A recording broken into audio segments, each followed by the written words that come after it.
Professor आणि TLCच्या सर्व senior शिक्षकांना अभिवादन. नुकतेच गणपती होऊन गेले. गणपती म्हटलं की आपल्या डोळ्यासमोर येतात मोदक, आरती, आरास, नाट्य, ढोल, ताशा, डीजे आणि खूप सारा नॉईज. पण गणपती म्हणजे एवढंच नाही बरं का, याहूनही खूप भारी. आणि हेच सांगण्यासाठी म्हणून आम्ही घेऊन येत आहोत एक छोटीशी नाटुकली, गणपती द इनर CEO. समजलात ना? ही कहाणी आहे पुण्यनगरी मधली. एक नवीन उद्योजक स्वतःची नोकरी सोडून व्यवसायामध्ये नुकताच पाऊल ठेवलेला. पॅशन ही व्यवसायातील आणि घरातील टेन्शन याच्यातून कसरत करणारा. आज आरतीला नक्की वेळेवर ये असं बायकोनी बजावलंय आणि आज नक्की येतो असं सांगितलेला हा नेहमीप्रमाणे तुमच्या आमच्यासारखा खूप उशिरा आलेला आहे. ही वैतागलेली आहे, त्याची वाट बघून दमलेली आहे आणि हाय या आला. अरे काय रे हे एवढ्या वेळा बजावून सुद्धा आरतीला वेळेत आलाच नाहीस ना. तू अगं नको, माझा आधी ऐकून घे. मी काय सांगते तुला, आमच्यासाठी थोडा तरी वेळ काढत जाणार आहे. तू नेहमी आपलं काम काम काम, घरचे पण आहेत, त्याचा विचार कर थोडा.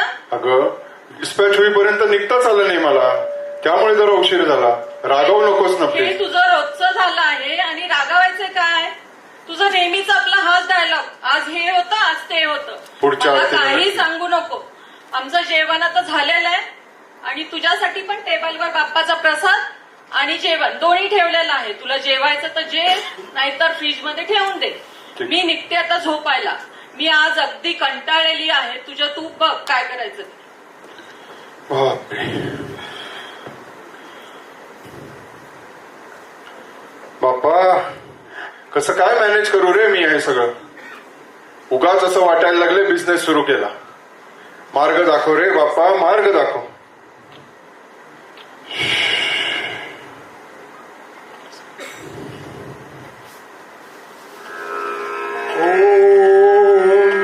त्वमेव केवलं कर्तासि, त्वमेव केवलं कर्तासि, त्वमेव केवलं हर्तासि. वत्सा, अरे वत्सा. कोण कोण कस्टमर? अरे मी आलोय तुला भेटायला. तुझा त्रागा बघून कसं झालं बघ, म्हणून आलो विचारपूस करायला. गणपती बाप्पा तू आलायस? अरे अरे असा खाली कशाला बसतोस? बस इथे बस बस शांतपणे आणि सांग बरं मला काय प्रॉब्लेम्स आहेत तुझे. बाप्पा कुठून चालू करू काय कळतच नाही. मारे नोकरी सोडून बिझनेस सुरू केला. नोकरी करण्यापेक्षा नोकऱ्या निर्माण करीत असा विचार मनात घेऊन. पण आता काय करतोय काही कळत नाही. प्रोडक्शन मॅनेज करू, फायनान्स मॅनेज करू, लोकांना मॅनेज करू, लोक नेमू का काय करू, कसं करू, कधी करू, काही कळत नाहीये. किती प्रश्न. बाप्पा खरंच कळत नाहीये मला. मी काय म्हणतो, तूच येतोस का आमचं CEO म्हणून, म्हणजे माझे सगळे प्रॉब्लेम्सच सुटतील. अरे अरे असा हात घ्यायला येऊ नकोस, शांत हो जरा. मी तुझ्याकडे CEO म्हणून येऊ असं म्हणतोय, हो पण खरं सांगू मी तर तुझ्यातच आहे. माझ्यातच म्हणजे असं बघ, हे बाप्पा नावाचं जे सॉफ्टवेअर आहे ना ते तुझ्यामध्ये इन्स्टॉल्ड आहे. फक्त ते ऍक्टिव्हेट कर आणि मग बघ. सॉफ्टवेअर? बाप्पा मेकॅनिकल इंडस्ट्री आहे माझी, सॉफ्टवेअर वगैरे काही कळत नाही मला. सांग तेही समजावून सांगतो. बघ बाप्पा म्हणजे कोण, तर बुद्धी आणि सिद्धींचा स्वामी. बरोबर. आणि त्याचं वाहन आहे उंदी. बरोबर बरोबर. आता हे जरा उलगडून सांगतो, ऐक. ही बुद्धी. मी बुद्धी म्हणजे intellect, customer requirements, need behind need, market trends या सगळ्याचा विचार तू मला वापरूनच तर करू शकतोस. बर. मी सिद्धी.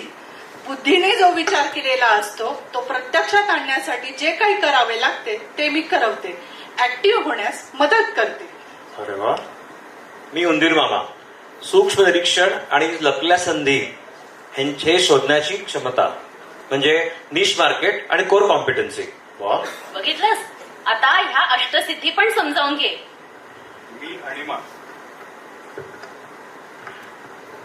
मी अणिमा. अणिमा म्हणजे सूक्ष्मातील सूक्ष्म. माझा वापर करून तू बारीक गोष्टींवर लक्ष ठेवू शकतोस. बिझनेसमध्ये येणाऱ्या एन्क्वायरीज या आपण प्रॉडक्ट मार्केट मॅट्रिक्स मध्ये ठरवल्याप्रमाणे आलेली एन्क्वायरी ही ऑपॉर्च्युनिटी आहे का नॉईज आहे हे पडताळून पाहिलेस आणि नॉईज असेल तर वेळीच बाजूला सारलंस तर तू तुझ्या ध्येयाकडे लवकर पोहोचू शकतोस. अरे वा बाप्पा. मी महिमा म्हणजे मोठे स्वप्न पाहून प्रत्यक्षात आणण्याची क्षमता, म्हणजेच विजन आणि मिशन.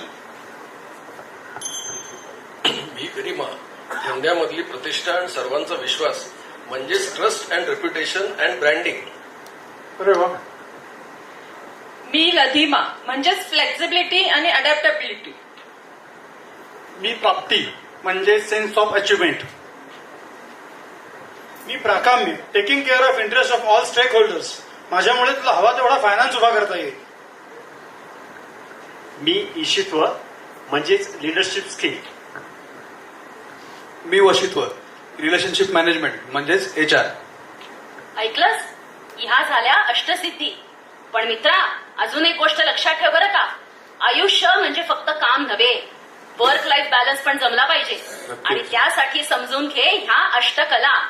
संगीत, नृत्य, चित्रकला, शिल्पकला, नाट्य, विद्या, ध्यान आणि काव्य. वा वा वा बाप्या. या अष्टकला अष्टसिद्धी माझे सगळे जे मी प्रॉब्लेम्स म्हणले ते सोडवणार की. पण या सगळ्या आहेत कुठे? माझ्यात मी शोधू कुठे?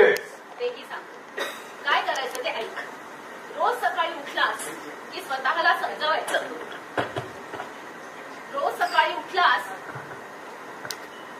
स्वतःला समजावायचं.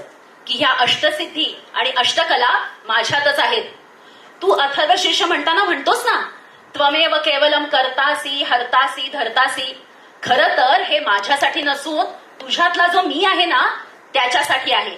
वा. अथर्व शीर्षाचा जर अर्थ नीट समजावून घेतलास आणि अंमलात आणलास तर तुझा प्रवास थर्व शीर्षाकडून म्हणजे अस्थिरतेकडून अथर्व शीर्षाकडे म्हणजे स्थैर्याकडे कसा होतो ते बघच. वा वा वा बाप्पा. काय छान सांगितलंस मला तू. पण आता हे प्रॅक्टिकली मी इम्प्लिमेंट करू कसं? आता तेही मीच सांगू. सांग ना बाप्पा. व्हॉट्सअप वापरतोस ना? रोजच. हा, मग त्या देशपांडेंचा मेसेज आला बघ तुला सापडला. TLC जॉईन करण्यासाठी. मिळाला. हा, मग ते कर इन्व्हिटेशन ऍक्सेप्ट कर, TLC जॉईन आणि कर एका नवीन अध्यायाला सुरुवात. वा वा वा बाप्पा. थँक्यू. तथास्तु.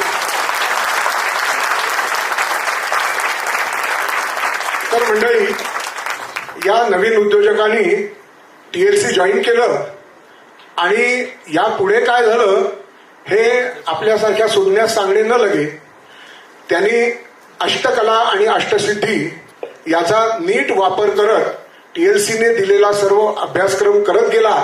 स्वतःची प्रगती, त्याबरोबर व्यवसायाची प्रगती आणि पर्यायाने देशाची प्रगती साधता झाला.